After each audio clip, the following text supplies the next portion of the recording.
द्वारिका नगरी, जिसे पौराणिक कथाओं में श्री कृष्ण द्वारा बसाई गई नगरी के रूप में जाना जाता है। द्वारिका नगरी हमारे इतिहास के सबसे पुराने शहरों में से एक है। बहुत से लोग ऐसे हैं जो कि द्वारिका नगरी को काल्पनिक मानते हैं, लेकिन बहुत से लोग श्री कृष्ण की द्वारिका नगरी सच में होने पर विश्वास करते हैं। दरअसल 1980 से पहले बहुत से लोगों को ये पता ही नहीं था कि जिसे वे द्वारिका नगरी मान रहे हैं असल में वो कोई और जगह है, क्योंकि 1980 के दशक में एक ऐसी खोज हुई जिसमें असली द्वारिका नगरी के मौजूद होने के सबूत सामने आए। गुजरात का द्वारिका शहर ये वो जगह है जहां श्री कृष्ण ने मथुरा छोड़ने के बाद अपनी एक द्वारिका नगरी बसाई थी, और ये जगह कई रहस्यों को भी अपने अंदर छुपा के रखी हुई है। यदि पौराणिक कथाओं की माने तो ऐसा कहा जाता है कि श्री कृष्ण की मृत्यु के बाद द्वारिका नगरी पानी के अंदर डूब गई थी। आज से तकरीबन 11,500 साल पहले जब हमारी धरती पर आइस एज की समाप्ति हुई तो उससे समुद्र का जल स्तर 400 फीट तक बढ़ गया था, जिससे कि हमारी धरती के कई पुराने किनारे समुद्र की गहराइयों में डूब गए थे और उसके बाद नए किनारों का जन्म हुआ था। आइस एज की समाप्ति ने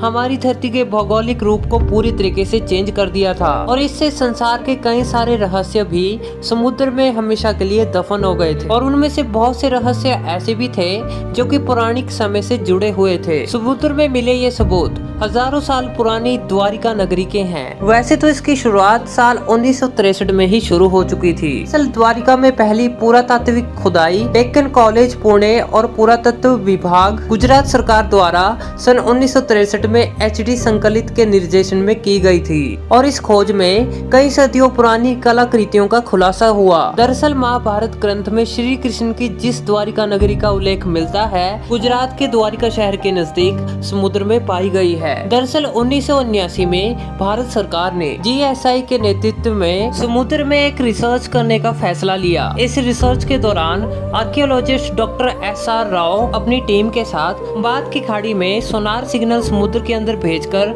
पॉल्यूशन का पता लगा रहे थे, और इन्हीं सिग्नल्स के जरिए उन्हें पता चला कि समुद्र के अंदर कई अलग अलग आकृतियां बनी हुई है जो कि प्राकृतिक तौर पर नहीं बनी हो सकती, और इसी से ही समुद्र में द्वारिका की पहली झलक दुनिया को पता चली। जिसके बाद उन्होंने अपनी टीम के साथ इस बारे में और रिसर्च करने के बारे में सोचा। इस रिसर्च की शुरुआत द्वारिका में मिले 9वीं सदी के विश्व मंदिर के अवशेषों से हुई थी, और ये रिसर्च बढ़ते बढ़ते अरब सागर तक पहुंच गई थी। समुद्र में इस रिसर्च को national institute of ocean technology द्वारा अंजाम दिया जा रहा था, और अरब सागर में डूबे इस शहर की खोज सन 1981 में शुरू कर दी गई थी, जिसके बाद साइंटिस्ट व आर्कियोलॉजिस्ट द्वारा खंबात की खाड़ी में इस रिसर्च को लगातार 20 सालों तक चलाया गया। और इसी खोज के दौरान समुद्र में वैज्ञानिकों को द्वारिका के काफी इम्पोर्टेंट ऑसिस मिले, जिसमें 560 मीटर लंबी द्वारिका की एक दीवार मिली, जिसकी बनावट पूरी तरीके से महाभारत ग्रंथ में वर्णित द्वारिका नगरी से मेल खाती है। द्वारिका के हिसाब से दीवारों में कुल 50 बुर्ज मौजूद थे, और आर्कियोलॉजिस्ट को तकरीबन 30 बुर्ज हासिल हो चुके थे, और साथ ही उन्हें उस समय के कई पुराने बर्तन भी मिले जो कि 1580 ईसा पूर्व से लेकर 3000 ईसा पूर्व पुराने थे। समुद्र के 20 मीटर की गहराई में मौजूद ये आकृतियां किनारे से लगभग 20 किलोमीटर दूर है, और ये समुद्र के नीचे काफी बड़े एरिया में फैली हुई है, और पानी के नीचे इस जगह पर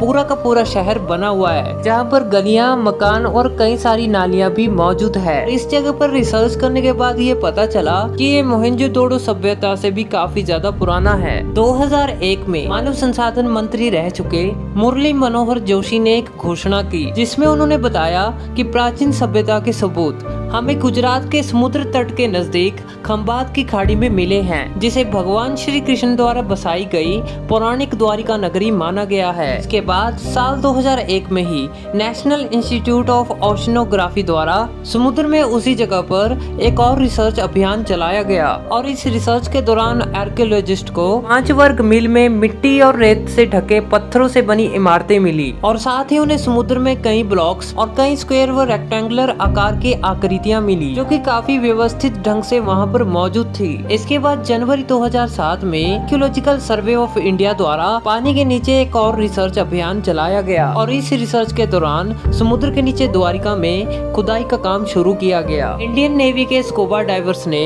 समुद्र में पाई गई द्वारिका नगरी के कई अवशेषों के नमूनों को सफलतापूर्वक निकाल लाए थे, और साथ ही समुद्र में खुदाई के दौरान कई चूना पत्थर के खंड भी ढूंढ निकाले। इंडियन नेवी के स्कूबा डाइवर्स ने समुद्र के अंदर द्वारिका नगरी में 40,000 वर्ग मीटर के एरिया में उत्खनन का कार्य किया और वहाँ पड़े भवनों के खंडों के 200 नमूने एकत्रित किए। आर्कियोलॉजिस्ट ने ये बताया कि ये खंडहर बहुत ही विशाल व समृद्धशाली नगर या फिर मंदिर के अवशेष हैं और इसके बाद पूरी इन्वेस्टिगेशन हो जाने के बाद वहाँ से कई अन्य कलाकृतियाँ भी प्राप्त हुई, जिनमें लकड़ी के टुकड़े, मिट्टी के बर्तन, पत्थरों के औजार, हड्डियाँ और दांत प्राप्त हुए थे। इसके बाद समुद्र में मिली द्वारिका नगरी के कई अवशेषों को देश व विदेश की कई जानी मानी संस्थाओं के पास भी कार्बो डेटिंग कराने के लिए भेजा गया, जिसके बाद इन अवशेषों की कार्बो डेटिंग से ये पता चला कि इनमें से बहुत से अवशेष तकरीबन 9,500 से 9,700 साल पुराने हैं। इस हैरतअंगेज खोज ने